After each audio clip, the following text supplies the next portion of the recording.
Ilayo mo sa akin ang malansang basurang iyan. Marissa, akala mo ba ay matutuwa si Mama sa mumurahing alimango mula sa putikan? Ang boses ni Veronica ay tila latigo na humahagupit sa katahimikan ng salas, puno ng pagkadiri at poot. Ang dumi-dumi mo na, ang lansa mo pa. You are such a disgrace to this family's celebration. Marahang ibinaba ni Marissa ang mabigat na basket ng mga alimango sa makintab na sahig na kaniyang pinunasan kaninang madaling araw. Ang kaniyang mga daliri ay namamanhid at puno ng maliliit na sugat mula sa matutulis na sipit ng mga lamang dagat. Mga sugat na natamo niya habang maingat na pumipili sa madilim na palengke kaninang 4:00 ng umaga.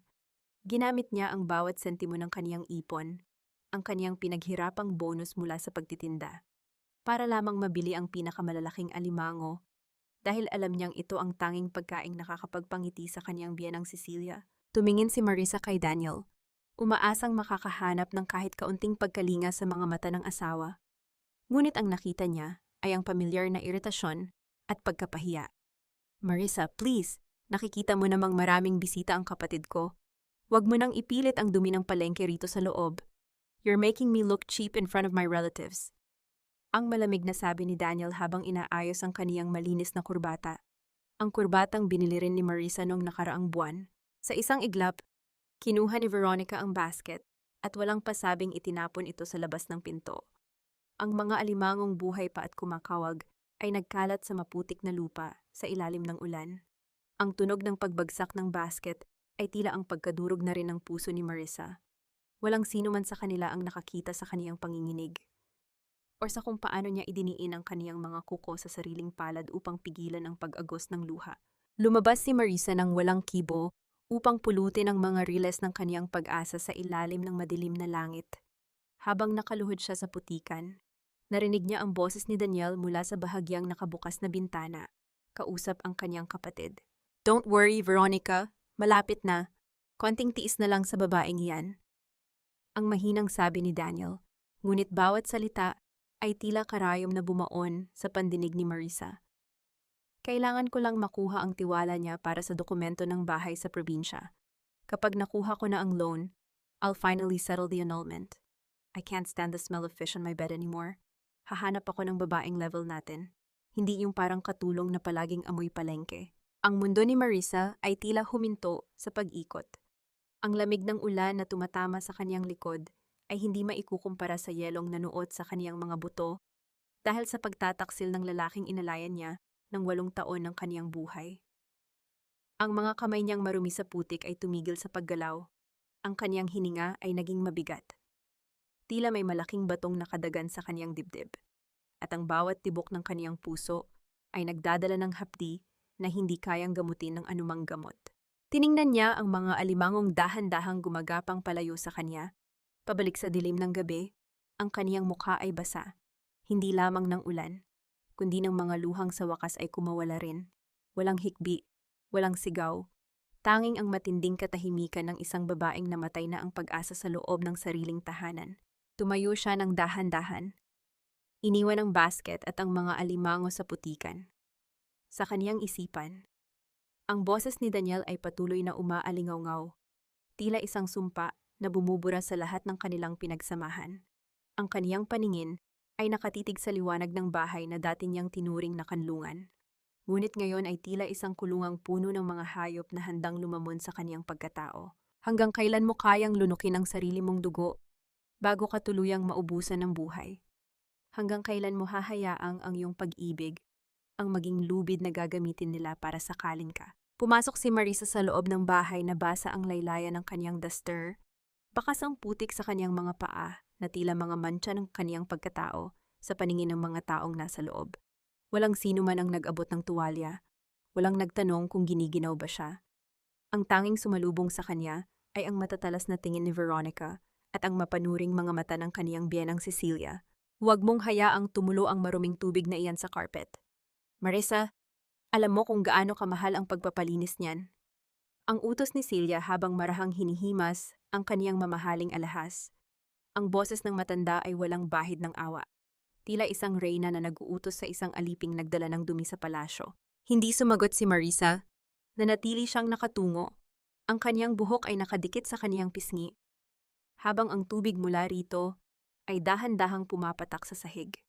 Sa loob ng kaniyang dibdib, ang bawat patak ay tila isang segundong bumibilang sa nalalabi niyang oras sa bahay na ito. Naghain siya ng hapunan para sa kanila ang litson, ang pansit, at ang iba pang masasarap na putahe na hindi siya ang bumili ngunit siya ang nagluto. Pinanood niya silang kumain, tumawa, at magplano para sa kinabukasan na tila ba isa lamang siyang anino sa sulok ng silid. Nang sumapit ang hating gabi, ang buong kabahayan ay binalot na ng katahimikan. Maliban sa malakas na hilik ni Daniel na tila isang patunay ng kaniyang kawalan ng pakialam. Dahan-dahang bumangon si Marisa. Hindi siya gumawa ng anumang ingay. Sa ilalim ng malamlam na liwanag ng buwan na tumatagos sa bintana, binuksan niya ang kaniyang lumang maleta, ang maletang dala niya noong unang gabi niyang pumasok sa buhay ni Daniel bilang isang masayang asawa. Kakaunti lamang ang kaniyang kinuha, 3 pirasong duster, isang lumang blusa, at ang kaisa-isang litrato ng kaniyang yumaong ama. Hindi niya ginalaw ang mga alahas na ibinigay ni Daniel dahil alam niyang ang mga iyon ay may kaakibat na tanikala. Ang bawat damit na inilalagay niya sa maleta ay tila pagtanggal ng isang tinik sa kaniyang puso. Ang bigat na 8 taon niyang dinala ay dahan-dahang napapalitan ng isang uri ng pamamanhid na mas mabuti pa kaysa sa hapdi. Bago siya lumabas ng silid, huminto siya sa tabi ng kama. Tiningnan niya ang mukha ni Daniel sa huling pagkakataon. Walang galit, walang pag-ibig. Tanging malalim na pagod na lamang ang natira. Dahan-dahan niyang hinubad ang kanyang wedding ring. Ang gintong singsing na simbolo sana ng walang hanggang katapatan ay kaniyang inilapag sa ibabaw ng unan ni Daniel. Sa mismong tabi ng tenga nito, wala siyang iniwang sulat.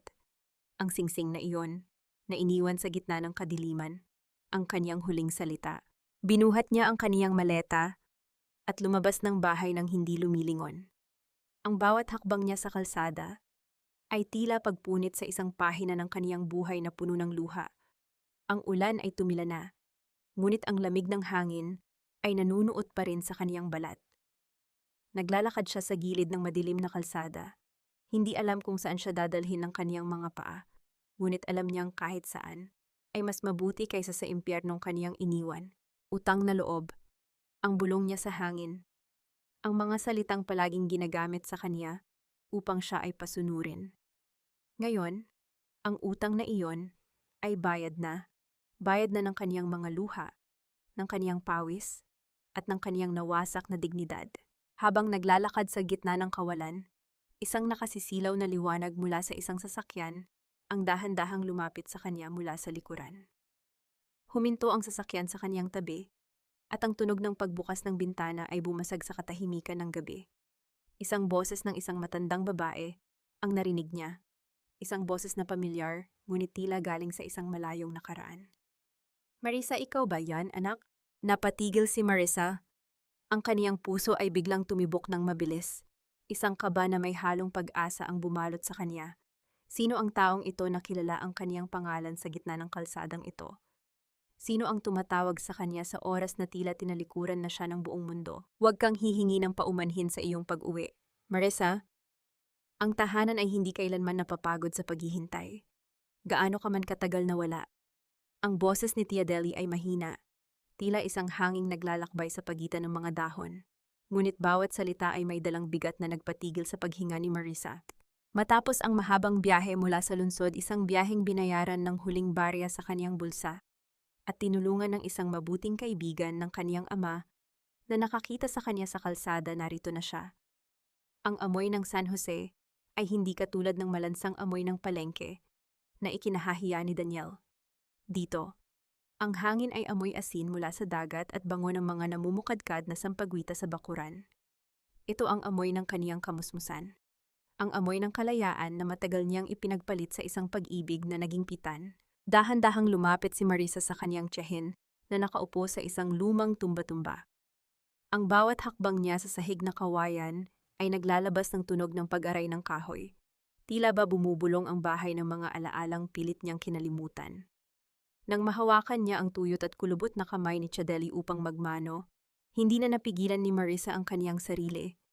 Ang kaniyang mga balikat ay nayanig, at ang mga luhang kaniyang kinimkim sa harap ni Daniel ay dahan-dahang dumaloy. Basang-basa ang kaniyang mga pisngi habang isinusubsob ang mukha sa kandungan ng matanda. Tia, wala na po akong matuluyan. Ang pabulong niyang sabi sa gitna ng kaniyang paghikbi. Nawala na po ang lahat sa akin. Hinimas ni Tia Deli ang kaniyang buhok, isang haplos na puno ng pag-unawa. Walang nawawala sa taong bumabalik sa kaniyang pinagmulan. Marisa, ang mga sugat mo ay hindi tanda ng iyong pagkatalo, kundi ng iyong katatagan. Nang gabing iyon, matapos silang magsalo-salo sa simpleng nilagang kamote, isang pagkaing payak, ngunit mas masarap pa sa anumang handaan sa bahay ni Celia. Dahil ito ay hinaluan ng tunay na pagtanggap, inalalayan ni Marisa ang tiyahin patungo sa silid nito. Napansin ni Marisa ang pamumutla at ang hirap sa paghinga ng matanda. Alam niyang may karamdamang itinatago si Chadali. Isang lihim na tila hinihintay lamang ang kaniyang pagdating bago tuluyang magpakita. Tumigil sila sa harap ng isang sulok na natatakpan ng lumang kumot. Inalis ni Tia Deli ang takip. At doon ay tumambad ang isang kinakalawang na baul na gawa sa mabigat na kahoy at bakal.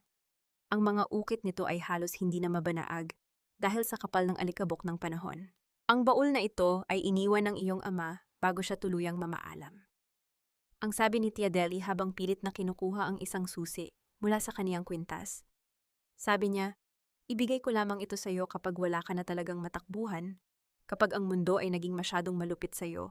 Marisa, dito mo mahahanap ang iyong katarungan. Nanginginig ang mga kamay ni Marisa habang tinatanggap ang susi. Ang metal nito ay malamig at may gaspang ng kalawang. Sa kaniyang isipan, muling nagbalik ang imahe ng kaniyang ama, isang lalaking laging amoy dagat. May malapad na ngiti, ngunit may malulungkot na mata. Ang amang namatay na may bitbit na paratang ng pagnanakaw. Isang paratang na naging dahilan kung bakit tiningnan sila ng buong bayan bilang mga hamak na tao. Ipinasok niya ang susi sa butas ng kandado. Ang tunog ng pag-ikot ng mekanismo sa loob nito ay tila isang pintuan ng kasaysayan na dahan-dahang bumubukas. Nang iangat niya ang mabigat na takip, bumulaga sa kanya ang amoy ng mothballs at lumang papel. Sa ibabaw ng mga tumpok ng liham at dokumento, may isang lumang litrato na nakataob. Kinuha ito ni Marisa at dahan-dahang binaligtad sa ilalim ng malamlam na liwanag ng lampara. Ang kaniyang puso ay tila tumigil sa pagtibok. Sa litrato, nakatayo ang kaniyang ama, masaya at bata pa. Ngunit ang lalaking nakaakbay sa kanya, ang lalaking may suot na mamahaling relo at may mapanuring ngiti, ay ang taong nakita niya sa mga balita. Noong nakaraang linggo, si Victor, ang makapangyarihang may-ari ng Golden Crest Holdings. At sa likod ng litrato, may nakasulat na maikling mensahe sa pluma na tila may bahid ng natuyong dugo. Ang lupaing ito ay para sa aking kaisa-isang anak. Ngunit mag-ingat ka sa taong nasa tabi ko. Sino ba talaga si Victor sa buhay ng kaniyang ama? At ano ang kinalaman ng makapangyarihang lalaking ito sa kaniyang paghihirap ngayon? Ang katotohanan ay hindi laging parang araw na sumisikat upang magbigay ng liwanag.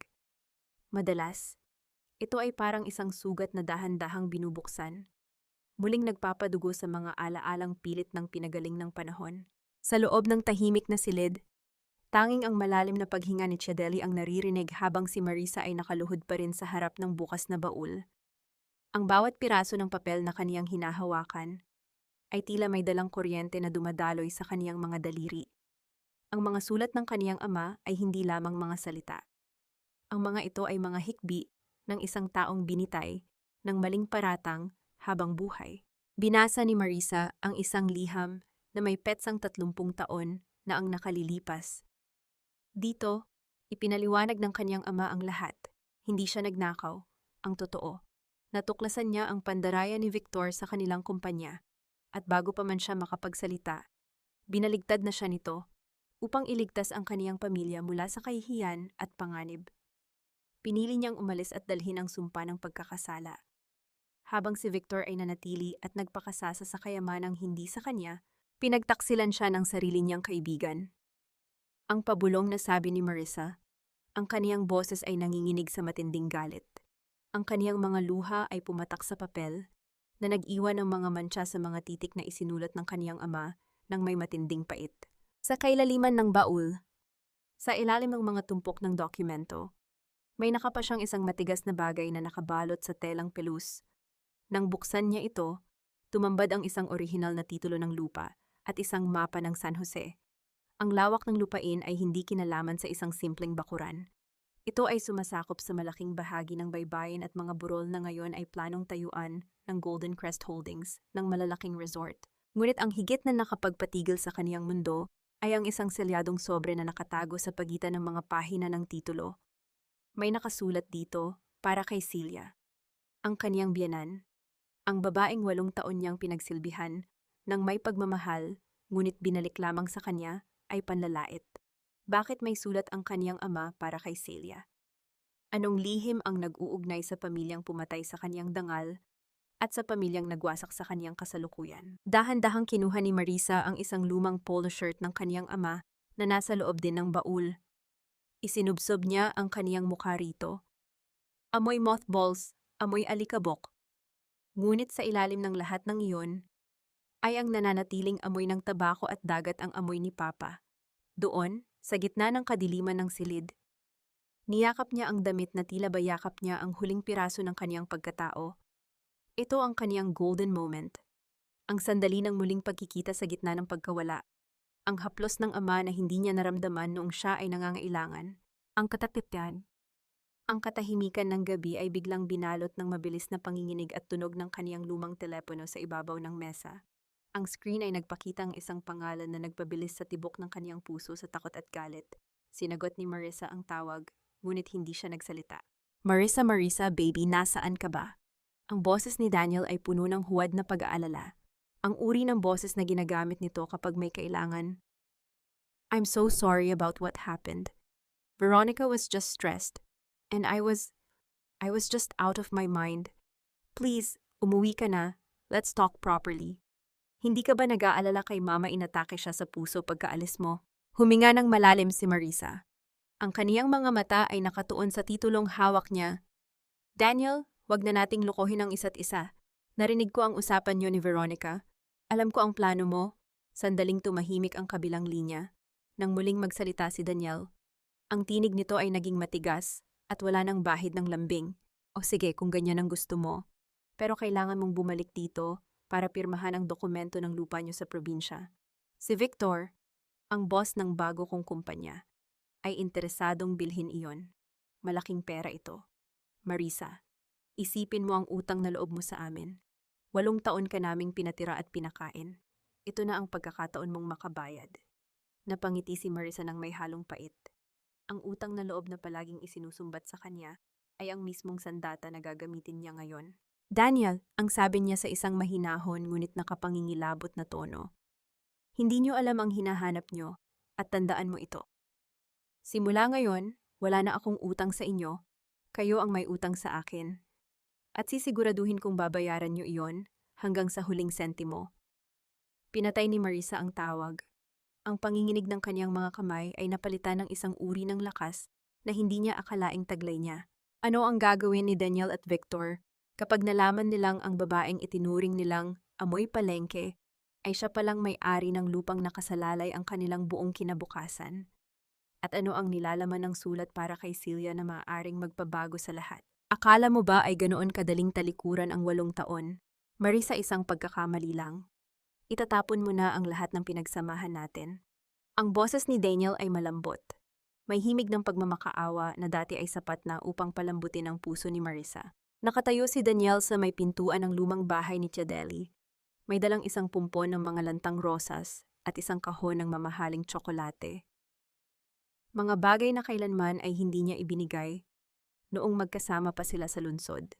Ang kaniyang suot na mamahaling polo ay tila isang malaking insulto sa payak na kapaligiran ng San Jose. Dumating siya ng walang babala. Dala ang kaniyang mapanlinlang na ngiti na tila ba ang lahat ng nangyaring panlalait ay maaari pang mabura ng isang matatamis na salita. Marahang ipinagpatuloy ni Marisa ang pagpupunas sa bintana. Hindi man lamang tinitingnan ng asawa, ang kaniyang mga galaw ay tiyak at puno ng katahimikan. Noong nakaraang buwan, marahil ay tumakbo siya patungo rito upang yakapin ito. Hihingi ng paumanhin sa kaniyang pag-alis at luluhod upang makuha muli ang pagtingin nito. Ngunit ngayon, ang bawat salita ni Daniel ay tila tunog ng tuyong dahon na tinatapak-tapakan sa kalsada, walang saysay, walang buhay. Nandito ako para sunduin ka. Si Mama, palaging tinatanong kung kailan ka babalik. Hirap na si Veronica sa gawaing bahay. Pagpapatuloy ni Daniel habang dahan-dahang lumalapit. Sinusubukang hawakan ang balikat ni Marisa. Huwag ka nang matigas ang ulo. Pirmahan mo na rin yung mga papeles na dinala ko para matapos na ang gulo sa lupa rito. Para sa atin din naman ito. Para sa kinabukasan natin. Umiwas si Marisa ng may matinding pandidiri. Ang haplos ni Daniel na dati ay kaniyang hinahangad. Ngayon ay tila kagat ng isang makamandag na ahas. Para sa atin o para sa iyong ambisyon, Daniel. Ang boses ni Marisa ay hindi na nanginginig. Ito ay malalim. Tila ang dagat bago ang isang malakas na bagyo. Nandito ka dahil nalaman mong may halaga ang lupang ito. Nandito ka dahil inutusan ka ni Victor. Huwag mo nang gamitin ang pangalan ng pag-ibig para sa iyong kasakiman. Nagbago ang anyo ng mukha ni Daniel. Ang pagkukunwari ay dahan-dahang natunaw at lumitaw ang kaniyang tunay na anyo, ang mapagmataas na lalaking walang ibang iniisip kundi ang sarili. Huwag kang magmalinis. Marisa, isang hamak na tindera ka lang bago kita pinakasalan. Kung hindi dahil sa pamilya ko, nabulok ka na sa palengke. Tumalikod si Marisa at naglakad patungo sa kusina. Ngunit hindi niya napigilang marinig ang bulong ni Daniel sa kanyang telepono habang nasa likuran ng bahay. Ang tunog ng pagpindot sa keypad ay sinundan ng isang boses na puno ng takot at pagpapasipsip. Opo, Boss Victor. Opo.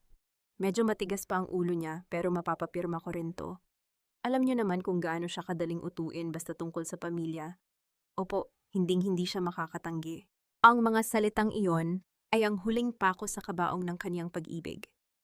Ang golden moment ni Marisa ay ang sandali ng dahan-dahan niyang ibinaba ang basahan. Hinarap ang asawa at tinitigan ito ng diretso sa mga mata. Sa paningin niya, hindi na isang asawa si Daniel, kundi isang estranghero na nagtatangkang magnakaw sa kaniyang tahanan. Daniel, ang sabi ni Marisa. Ang kaniyang tinig ay umaalingaw-ngaw sa buong bahay. Lumabas ka, ngayon din. Ano Marisa, nababaliw ka na ba, utang mo sa akin ang lahat?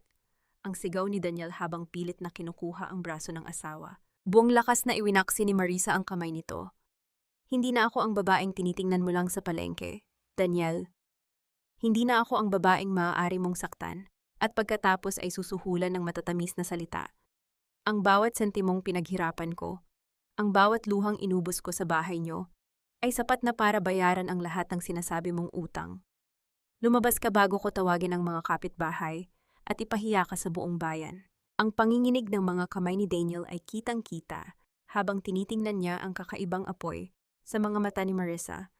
Hindi niya inaasahan na ang pusang kaniyang sinisipa ay magiging isang leona na handang manakmal.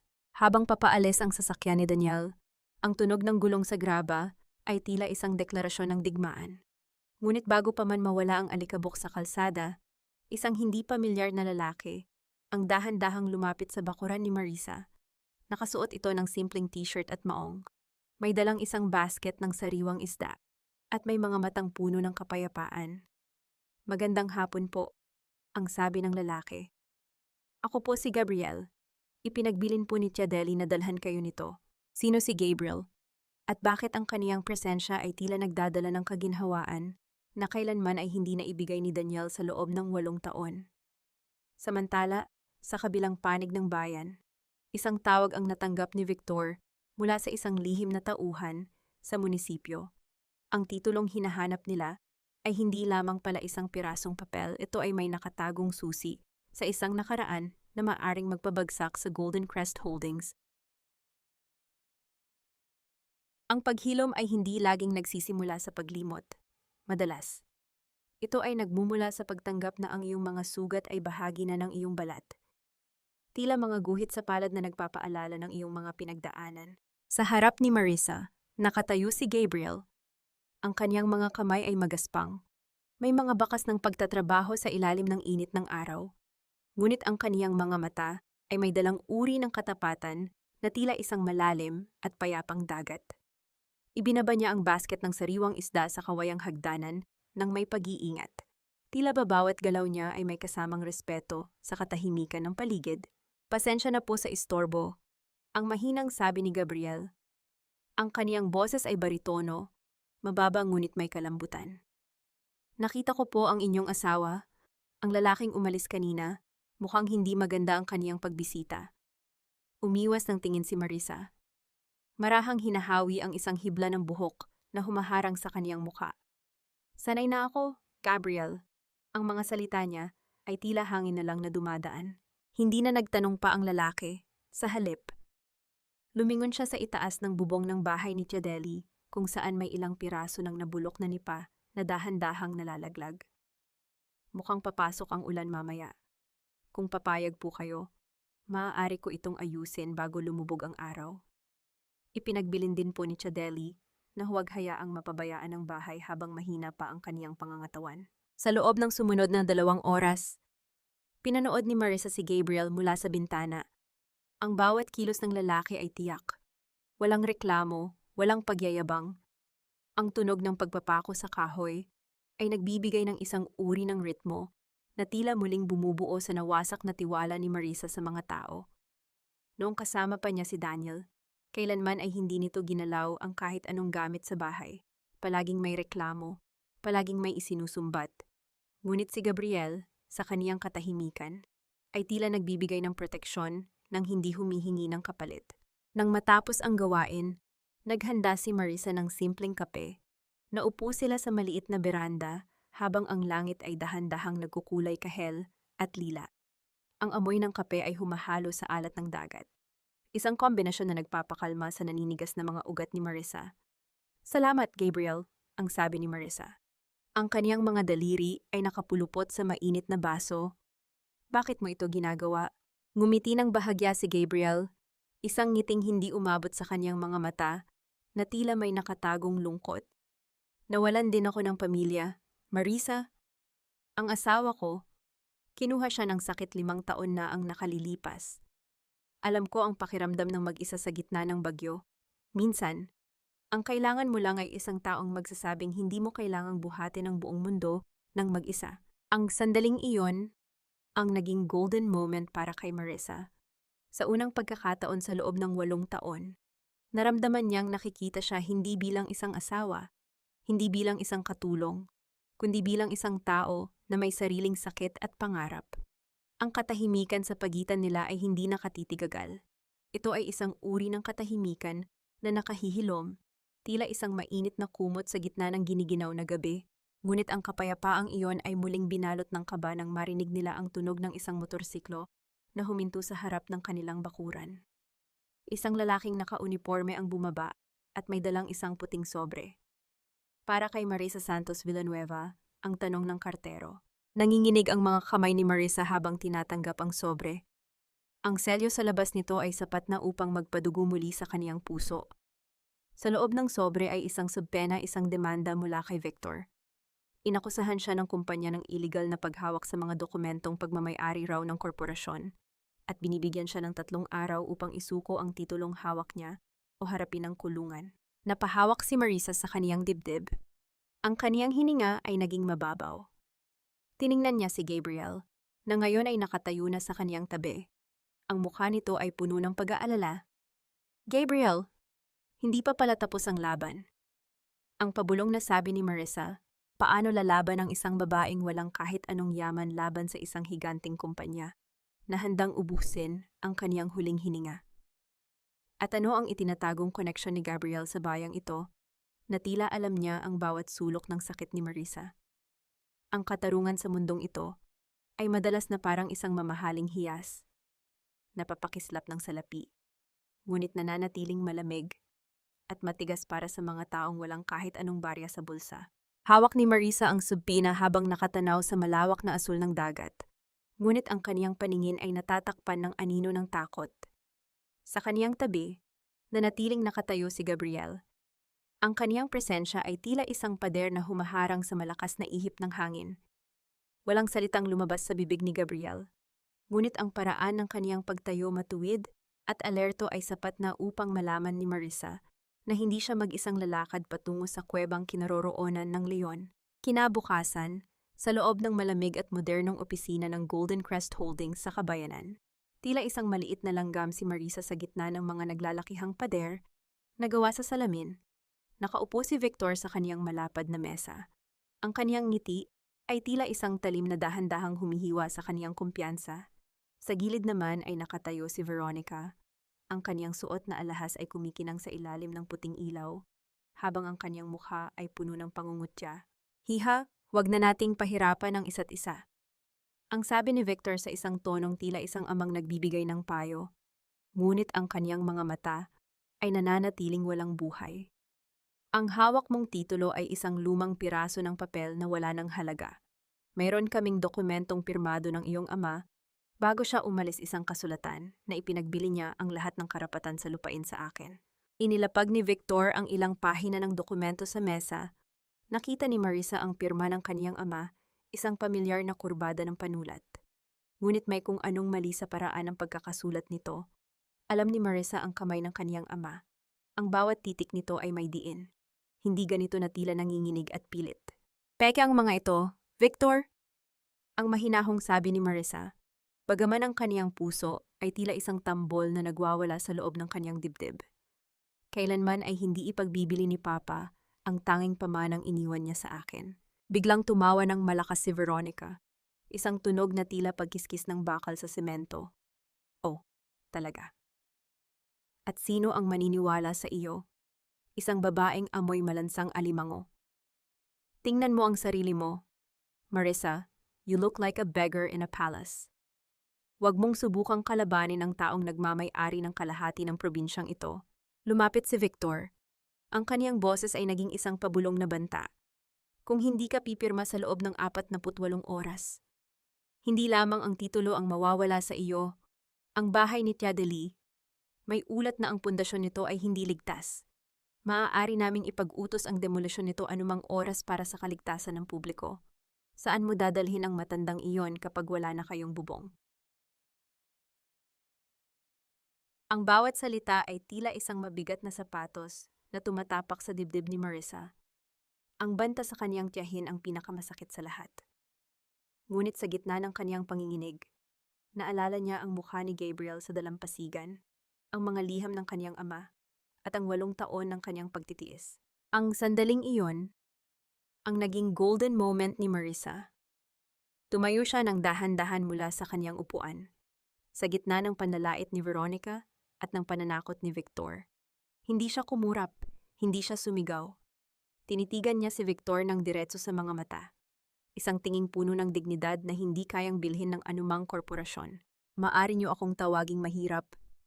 Maaari niyo akong pagbantaan. Ang sabi ni Marisa, ang kaniyang boses ay malamig at matatag. Ngunit ang katotohanan ay hindi nabubura ng inyong mga peking papel. Sa korte tayo magkita, Victor. Doon natin malalaman kung sino ang tunay na may-ari ng San Jose. Habang naglalakad palabas ng opisina, naramdaman ni Marisa ang malakas na pagtulak sa kaniyang balikat mula kay Veronica sa harap ng maraming empleyado. Ngunit hindi siya natumba. Nagpatuloy siya sa paglakad.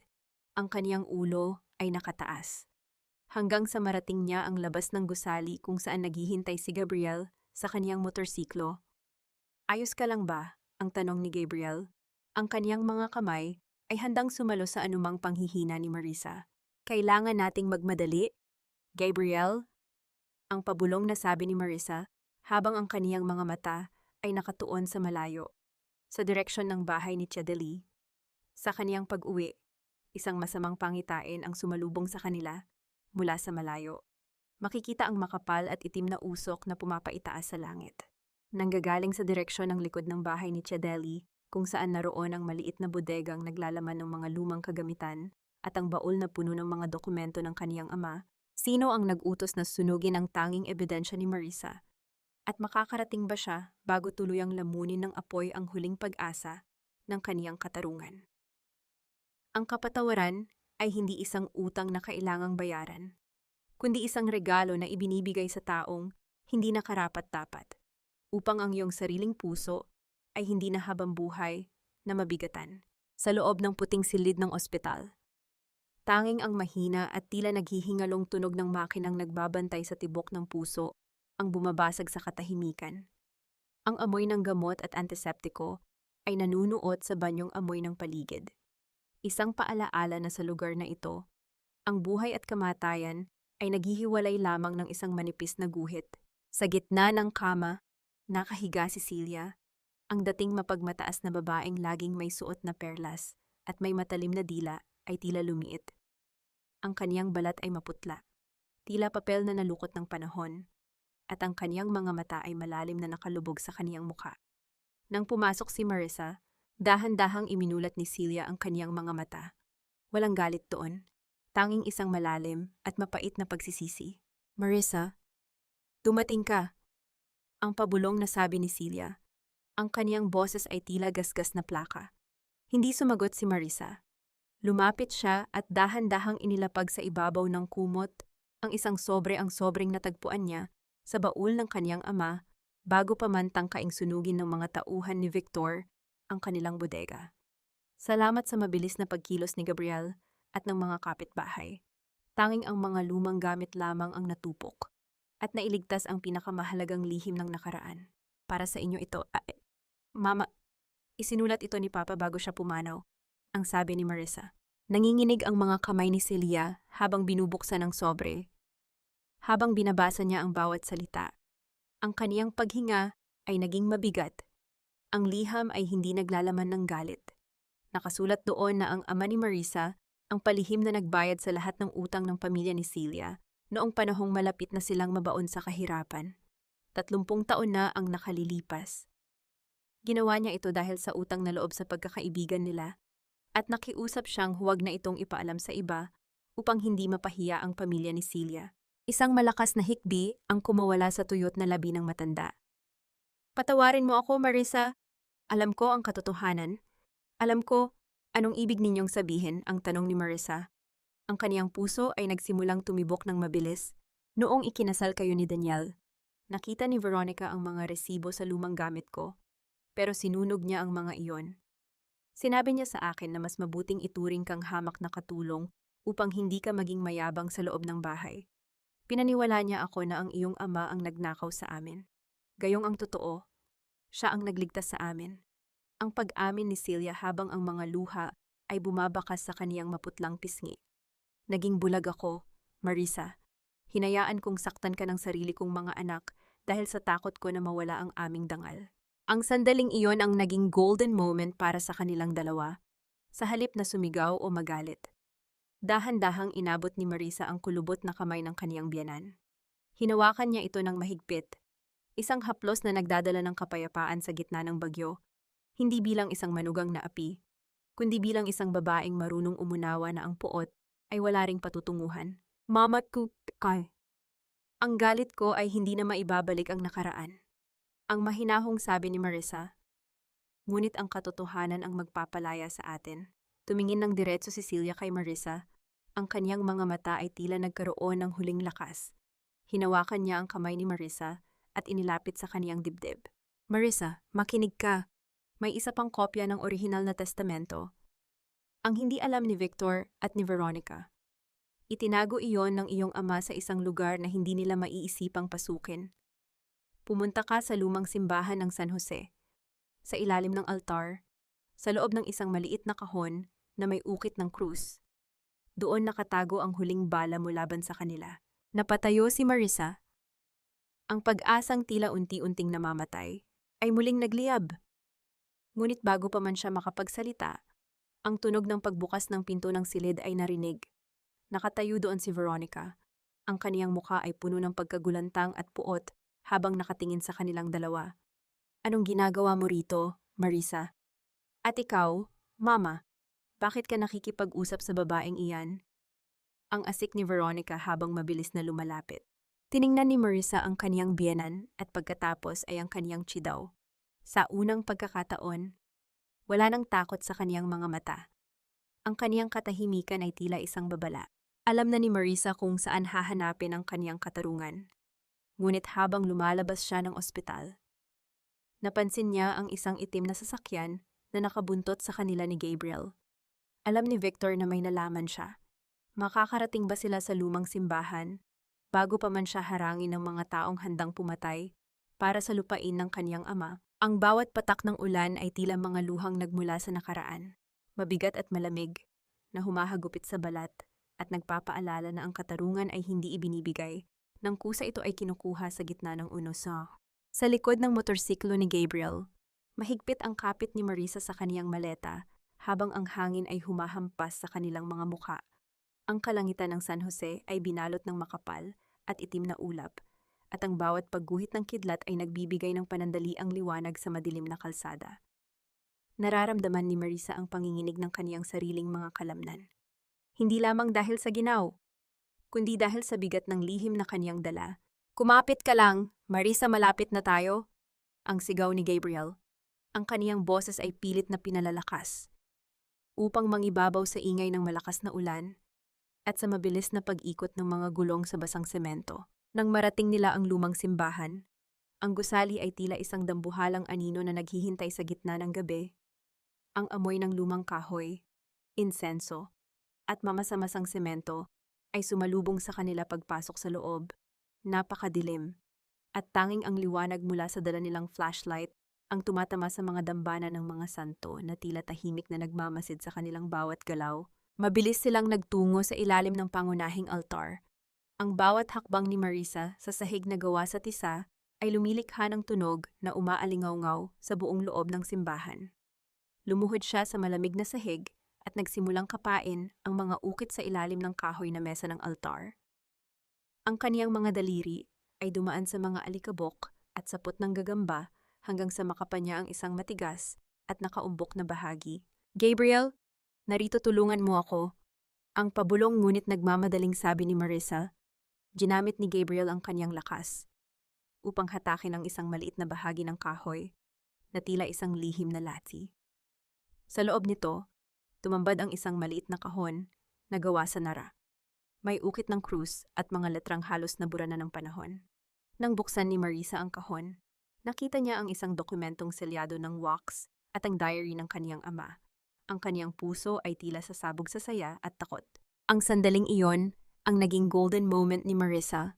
Tumingala siya at nakita ang mga mata ni Gabriel na nakatitig sa kanya. Sa gitna ng dilim at ng panganib, hinawakan ni Gabriel ang kaniyang kamay. Ang init ng palad nito ay tila nagbigay ng katiyakan na sa wakas. Ang katarungan ay abot kamay na niya. Walang salitang lumabas sa kanilang mga labi. Ngunit ang pagtitiwala sa isa't isa ay mas malakas pa sa anumang pahayag. "Kailangan na nating umalis bago sila dumating," ang sabi ni Gabriel habang inaalalayan si Marisa na tumayo. Ngunit bago pa man sila makalabas ng malaking pinto ng simbahan, isang malakas na liwanag mula sa headlight ng isang sasakyan ang tumama sa kanila. Ang tunog ng pagpreno ng isang itim na SUV ay bumasag sa katahimikan ng ulan. Bumukas ang pinto at lumabas ang isang lalaking pamilyarang tindig. Ang kaniyang anino ay humahaba sa sahig ng simbahan. "Si Daniel, ibigay mo sa akin ang kahon na yan, pre." "Marisa," ang sabi ni Daniel. Ang kaniyang boses ay puno ng desperasyon at pananakot. "Huwag mo nang gawing mas mahirap ang lahat. Alam ni Victor na nahanap mo yan. Hindi kayo makakaalis dito ng buhay kung hindi nyo isusuko ang dokumentong yan." Niyakap ni Marisa ang kahon sa kaniyang dibdib. Tumingin siya kay Gabriel na ngayon ay nakaharang na sa kaniyang harapan. Handang protektahan siya kahit anong mangyari. Ang ulan sa labas ay mas lalong lumakas. Tila sinasabayan ng tensyon na namumuo sa loob ng sagradong lugar. "Daniel, hindi mo na ako matatakot," ang sagot ni Marisa. Ang kaniyang tinig ay matatag at walang bahid ng pag-aalinlangan. "Ibibigay mo yan, o kailangan kong gamitin ang dahas?" ang banta ni Daniel habang dahan-dahang lumalapit. At sa kanyang likuran ay lumabas ang dalawa pang lalaking nakaitim na may hawak na mga bakal na pamalo. Paano makakatakas si Marisa at Gabriel sa bitag na ito? Ang katarungan ba ay muling mananakaw sa gitna ng kabanalan ng simbahan? Ang katarungan ay hindi isang mabilis na agos ng tubig. Ito ay parang patak ng ulan na dahan-dahang bumubutas sa matigas na bato ng kasinungalingan. Sa loob ng silid hukuman, ang hangin ay mabigat at tila nanunuot ang lamig ng aircon sa mga buto ni Marisa. Nakaupo siya sa isang mahabang bangko. Ang kaniyang mga kamay ay magkahawak sa ibabaw ng kaniyang kandungan. Hindi na siya ang babaeng amoy palengke na madaling itulak at hamakin. Suot niya ang isang simpleng puting blusa. Ang kaniyang buhok ay maayos na nakatali, at ang kaniyang mga mata ay may dalang uri ng liwanag na nagmumula sa isang pusong wala nang kinatatakutan. Sa kabilang panig, nakaupo si Victor. Ang kaniyang mamahaling Amerikana ay tila isang baluti at ang kaniyang mukha ay nananatiling kampante. May bakas pa ng isang mapanuyang ngiti.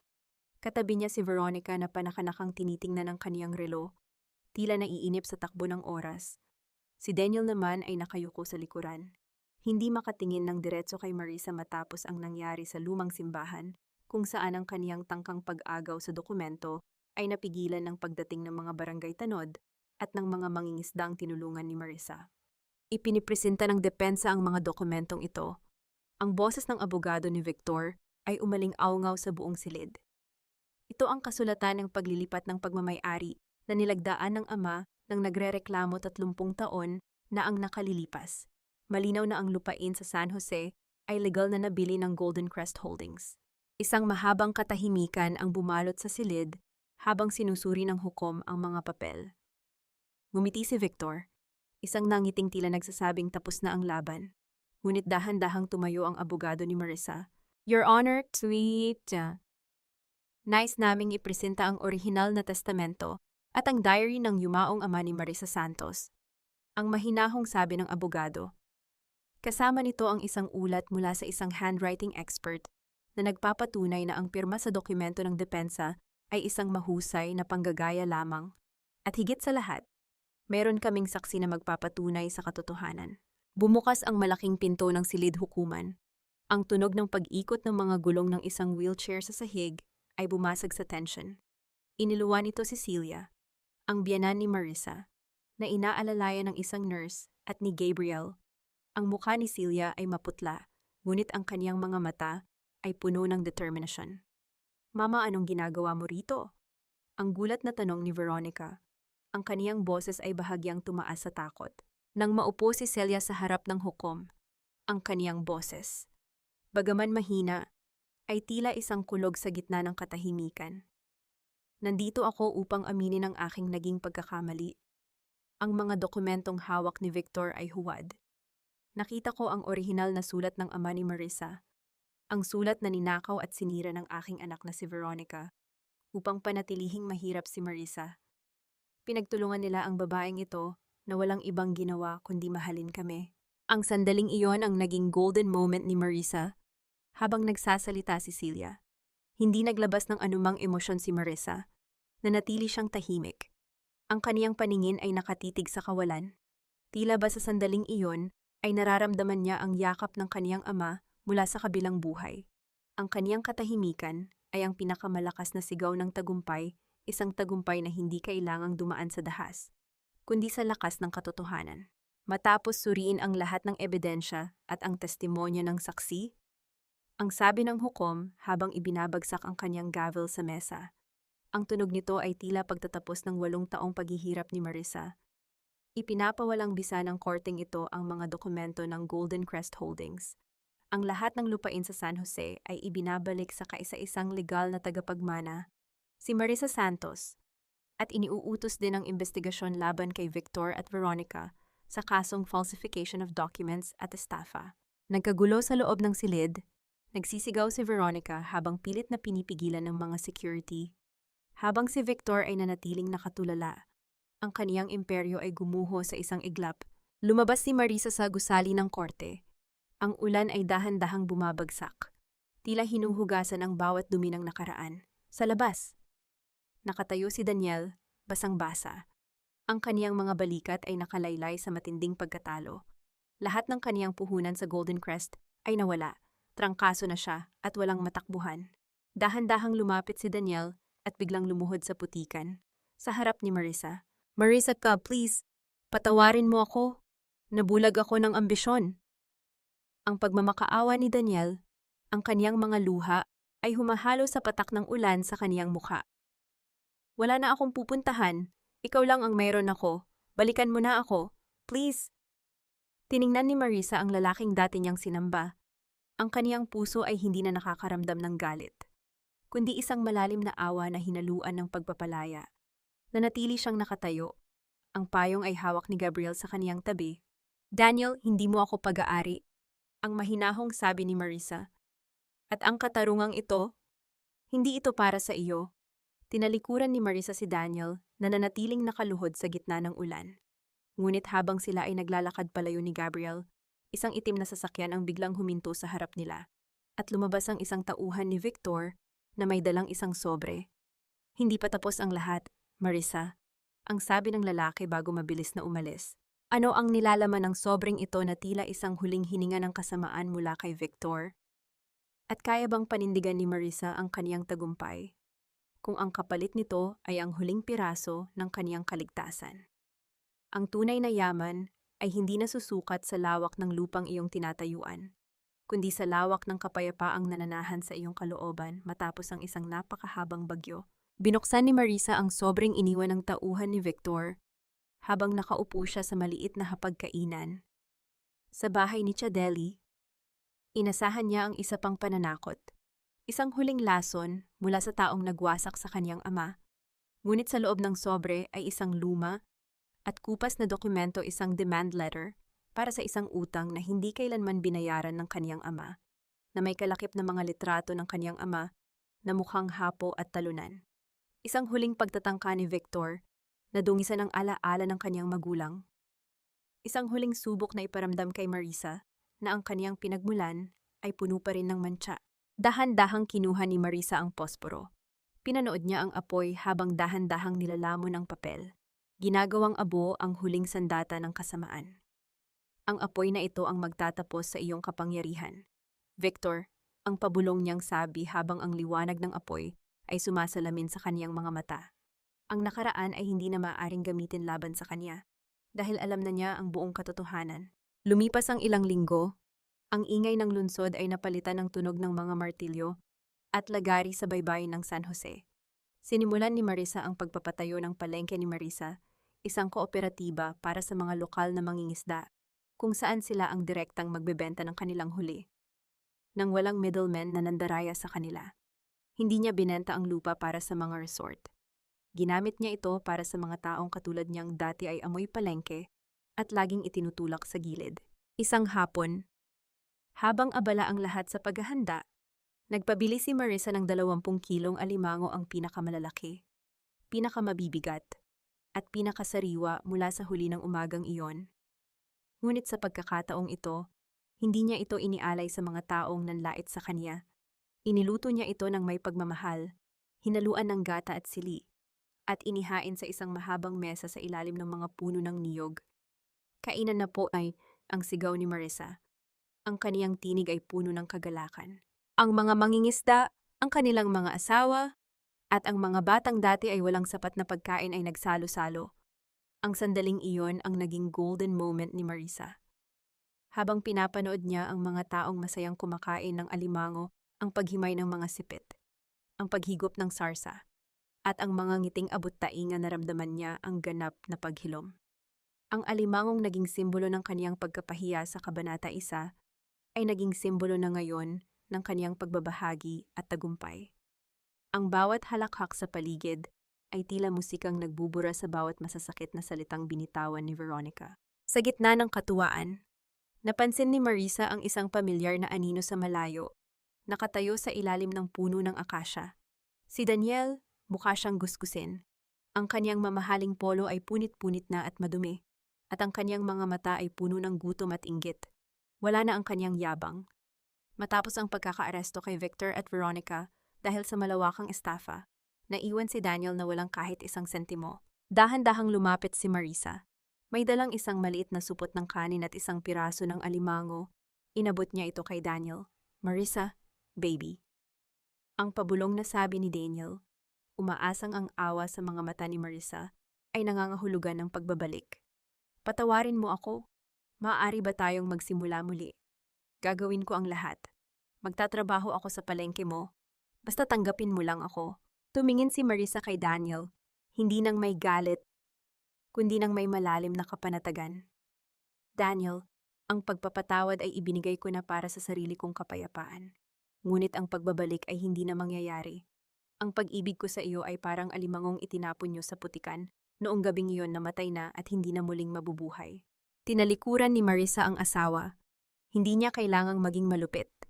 Sapat na ang makita ni Daniel na ang babaeng kaniyang minaliit ay ang babaeng nagpapakain na ngayon sa buong bayan. Nang gabi ring iyon, dinalaw ni Marisa Cecilia sa bagong tayong tahanan ng pagkalinga na kaniyang ipinatayo para sa mga matatandang walang nag-aalaga. Maayos na ang lagay ni Celia, at bagaman mahina pa, meron na itong kapayapaan sa kaniyang mga mata. Marisa, salamat sa hindi pag-iwan sa akin sa kabila ng lahat. Ang sabi ni Celia habang hinahaplos ang kamay ni Marisa, dahil ang pamilya, mama, ay hindi nabubuo sa dugo lang, kundi sa pagpili na manatili kahit mahirap ang sitwasyon.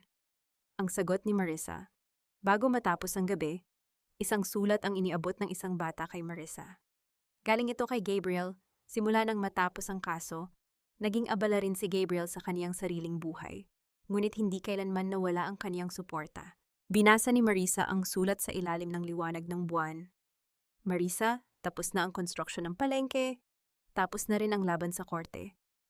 Ngunit may isang biyaheng nais kong simulan. Kung papayag ka. Maghihintay ako sa dulo ng pier sa ganap na 6:00 ng umaga. May isang bangkang maglalakbay patungo sa kabilang isla, at sana ay kasama kitang tatanaw sa pagsikat ng araw. Naramdaman ni Marisa ang mabilis na tibok ng kaniyang puso. Isang kaba na hindi dahil sa takot, kundi dahil sa pag-asa. Tumingin siya sa malawak na dagat. Ang bukas ay hindi na tila isang banta, kundi isang pangako. Pupunta ba si Marisa sa pier, handa na ba siyang muling magtiwala sa isang bagong pag-ibig matapos ang 8 taon ng pagdurusa ang kasa? Ang pinakaandang tanawin ay hindi ang pagsikat ng araw, kundi ang pagkakita sa sarili mong muling bumabangon mula sa abo ng nakaraan. 5:00 pa lamang ng umaga, ang langit ng San Jose ay nababalot pa ng manipis na hamog na tila isang kulambong dahan-dahang hinahawi ng darating na liwanag. Ang malamig na simoy ng hangin ay may dalang amoy ng basang buhangin at ang bango ng mga punong bakawan sa gilid ng dagat. Naglalakad si Marisa sa kahabaan ng pier. Ang kaniyang bawat hakbang sa mga kahoy na tabla ay lumilikha ng isang mahina at ritmikong tunog na tila tumitibok kasabay ng kaniyang puso. Hindi na siya ang babaeng mabilis manginig ang mga kamay sa takot. Ngayon, ang kaniyang tindig ay matuwid, ang kaniyang mukha ay maaliwalas, at ang kaniyang mga mata ay tila sumasalamin sa kalawakan ng dagat na kaniyang kinalakihan. Huminto siya sa dulo ng pier at doon ay nakita niya ang isang pamilyar na anino. Nakatayo si Gabriel sa tabi ng kaniyang maliit ngunit matibay na bangka. Ang kaniyang mga kamay ay nakapasok sa mga bulsa ng kaniyang luma ngunit malinis na jacket. Nang marinig ni Gabriel ang papalapit na mga hakbang, dahan-dahan siyang lumingon. Ang kaniyang ngiti ay hindi tulad ng kay Daniel na tila isang maskara. Ang ngiti ni Gabriel ay nagmumula sa kaniyang mga mata. May dalang init na tila unang sinag ng araw sa gitna ng taglamig. Dumating ka, ang mahinang sabi ni Gabriel. Ang kaniyang boses ay may halong ginhawa at kagalakan. Sabi mo ay maghihintay ka. Ang sagot ni Marisa, isang matamis at totoong ngiti ang sumilay sa kaniyang mga labi. At natutunan ko na ang mga bagay na mahalaga ay hindi dapat pinaghihintay ng matagal. Inabot ni Gabriel ang kaniyang kamay upang alalayan si Marisa sa pag-akyat sa bangka. Ang sandaling iyon, ang naging golden moment ng kabanatang ito. Nang magdampi ang kanilang mga palad, naramdaman ni Marisa ang magaspang na balat ni Gabriel, ang mga kalyo na tanda ng marangal na pagtatrabaho. Ang init na nagbibigay ng katiyakan na sa pagkakataong ito, hindi na siya mag-isa sa gitna ng alon. Hindi ito ang uri ng ugnayan na nakakasakal. Ito ay ugnayan na nagbibigay ng lakas upang lumipad. Dahan-dahang umusad ang bangka palayo sa pampang. Ang tunog ng tubig na hinahati ng unahan ng bangka ay tila isang musikang nagpapatahimik sa lahat ng mga ingay ng panlalait at sakit na kaniyang dinanas sa lungsod.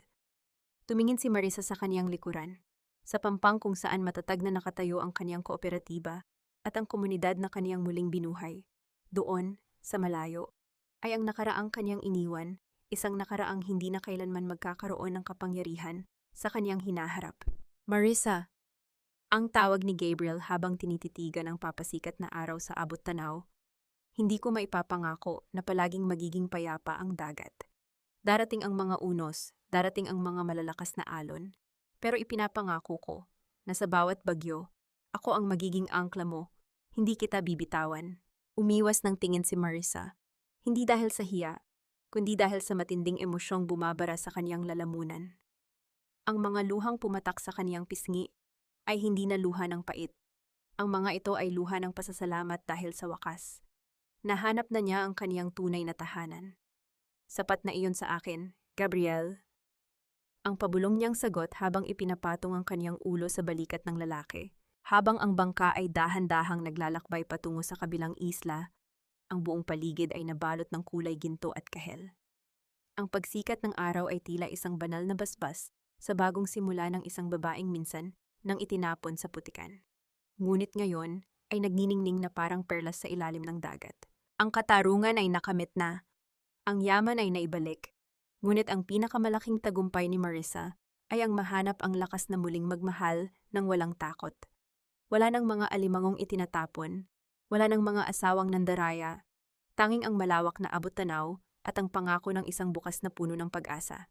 Ngunit habang sila ay papalayo, isang huling tanawin ang naiwan sa pampang ng San Jose.